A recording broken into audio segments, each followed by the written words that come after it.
Hello and welcome back to One to Step. In today's tutorial episode, I'll be helping you learn how to view Instagram profile picture in full size. Watch the video till the end to learn how, and if you are not subscribed to our channel yet, hit the subscribe button and press the bell icon for more updates from us. To view Instagram profile picture in full size, you'll need to go visit your web browser. Once you open your web browser, type in InstaDP in the search box and search. Tap on www.instadp, the very first link, and as soon as it opens, at the top of the screen you can see that there is a box that says Search Username. Tap on the box and type in the username that you want to view the profile picture from. After you do that, you'll be able to see the profile of the person you are trying to view the full-sized picture. Now, right beside the profile button, you can see that there is a full-size button. Tap it on. If you want to download the picture, then simply tap on the download button and you'll be able to view full-size image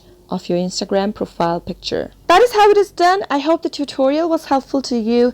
If it was, go ahead and give it a thumbs up. Feel free to comment down in the comment box if you have a question or a feedback for us. I'll be back soon with more tutorial episodes. Goodbye till then.